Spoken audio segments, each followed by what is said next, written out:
Good evening students வந்து பார்த்தீங்கன்னா எல்லாருக்கும் ஒரு பெரிய ஸ்பெஷலான ஒரு குட் ஈவினிங் ஓகேங்களா. வந்து பார்த்தீங்கன்னா ஸ்கூல் ஸ்டூடெண்ட்ஸ்க்கு ரொம்பவே ஒரு பெரிய இம்பார்ட்டண்டான அப்டேட் பற்றி தான் இப்போ நான் சொல்ல போகிறேன் ஓகேங்களா. ஃபஸ்ட்டு வந்து பார்த்தீங்கன்னா ஸ்கூல் ஸ்டூடெண்ட்ஸு ரிப்பீட்டடாக கேட்குறது பேப்பர் கரெக்ஷன் எப்படி இருக்கும், கிரேஸ் மார்க்ஸ் எந்த மாதிரி கொடுப்பாங்க ஓகேங்களா. ஸோ இந்த மாதிரி அடித்தல் திருத்தல்லாம் இருந்தால் மார்க்ஸ் குறைப்பாங்களா, பேராகிராஃபாக எழுதுனா மார்க்ஸ் வருமா, பாயிண்ட்ஸாக எழுதுனா மார்க் வருமான்னு சொல்லிட்டு நிறைய பேர் டவுட்ஸ் கேட்டிருக்காங்க. ஸோ இது எல்லாமே சேர்த்து ஒரே ஆன்சராக நான் சொல்ல போகிறேன். ஸோ ஸ்கிப் பண்ணாமல் கேட்டிங்கன்னா தான் நான் சொல்கிறது புரியும் ஓகேங்களா. ஸோ வந்து பார்த்திங்கன்னா ஃபஸ்ட்டு முக்கியமாக கேட்குறது என்னென்னா கிரேஸ் மார்க் பற்றி நிறைய பேர் கேட்குறான் ஓகேங்களா. நம்ம வந்து பார்த்திங்கன்னா எல்லா டைமும் எக்ஸாம் வந்தப்போ நான் வந்து எல்லாமே செக் பண்ணிவிட்டேன், ஸ்டாஃப் கிட்டே கேட்டுட்டு நான் கன்ஃபார்ம் பண்ணிட்டு தான் சொல்லுவேன் ஓகேங்களா. ஸோ இப்போ இருக்க அப்டேட் வரல, இப்போ இருக்க நடந்த எக்ஸாம்ஸ்க்கு. ஸோ அப்டேட் வந்துச்சுன்னா அதை பற்றி நான் தெளிவாக செப்பரேட்டாக வீடியோவில் நான் மென்ஷன் பண்ணிடுவேன் ஓகேங்களா. ஸோ கிரேஸ் மார்க்ஸ் நினச்சி யாரும் கவலைப்பட வேணாம்.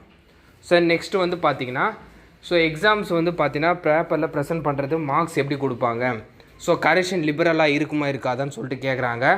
ஆக்சுவலாக வந்து பார்த்திங்கன்னா எக்ஸாம்ஸ் வந்து பார்த்திங்கன்னா மேக்ஸிமம் வந்து பார்த்திங்கன்னா மாட்ரேட்லேருந்து ஈஸி லெவலில் தான் இருந்துச்சு. உதாரணத்துக்கு தமிழ் எக்ஸாம்ஸு ஈஸியாக தான் கேட்டிருந்தான், இங்கிலீஷ் ஈஸியாக தான் இருந்துச்சு, கம்ப்யூட்டர் ஈஸியாக தான் இருந்துச்சு, மேக்ஸ் மட்டும் வந்து பார்த்திங்கன்னா மாட்ரேட்டாக இருந்துச்சு ஓகேங்களா. ரொம்ப டஃப் கிடையாது, மாட்ரேட்டாக இருந்துச்சு. பட் மேக்ஸ் பாஸ் ஆகிற அளவுக்கு தான் கேட்டிருந்தேன், ரொம்ப அவ்வளோ டஃப் பண்ணல. ஸோ மேக்ஸிமம் மாட்ரேட்டாலேருந்து ஈஸியாக இருக்க கேட்டிருக்காங்க.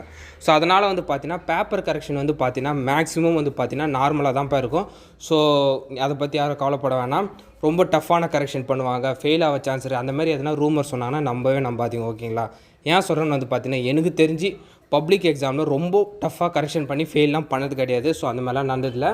பேப்பர் கரெக்ஷன் நார்மலாக பண்ணியிருக்காங்க, லிபரலாலாம் சில டைம் பண்ணியிருக்காங்க. இந்த கோவிட் டைம்லலாம் கொஞ்சம் லிபரலாக பண்ணியிருக்காங்க. ஸோ மார்க்ஸ் எதனா குறைப்பாங்களா, நான் மிஸ்டேக் பண்ணால் கேட்டிருந்தாங்க.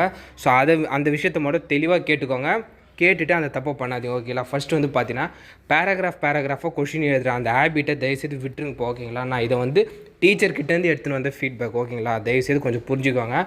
ஸோ அந்த மாதிரி நீங்கள் எழுதுனீங்கன்னா கண்டிப்பாக கரெக்ஷன் பண்ணுற ஸ்டாஃப் வந்து இரிட்டேட் ஆகும். ஏன்னா அவங்க கீ ஆன்சரை வந்து செக் பண்ணி அந்த மாதிரி பேராகிராஃபாலாம் எழுதாதீங்கப்பா. ஏன்னா வந்து பார்த்தீங்கன்னா கீ ஆன்சரை செக் பண்ணி மார்க் போடுறது சிரமமாக இருக்கும். ஸோ அவன் வந்து ஓனாக கதை எழுதுறான்னு சொல்லிட்டு மார்க் குறைக்க வாய்ப்பு இருக்குது.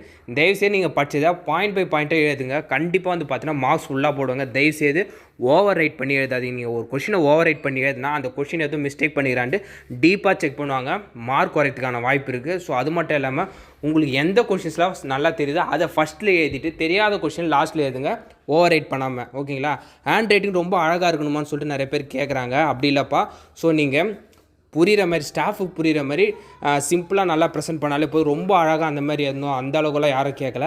ஹேண்ட் ரைட்டிங் புரிகிற மாதிரி டீசெண்டாக இருந்தால் போதும் ஓகேங்களா. இவ்வளோ தான்ப்பா நீங்கள் ஃபாலோ பண்ணணும். ஸோ மார்க்ஸ்லாம் நல்லா போட்டுருவோம் ஓகேங்களா. ஸோ இதுதான் பேசிக் இன்ஸ்ட்ரக்ஷன். ஸோ இதை நிறைய பேர் ஃபாலோ பண்ணாமல் நிறைய பேர் கேட்குறீங்க.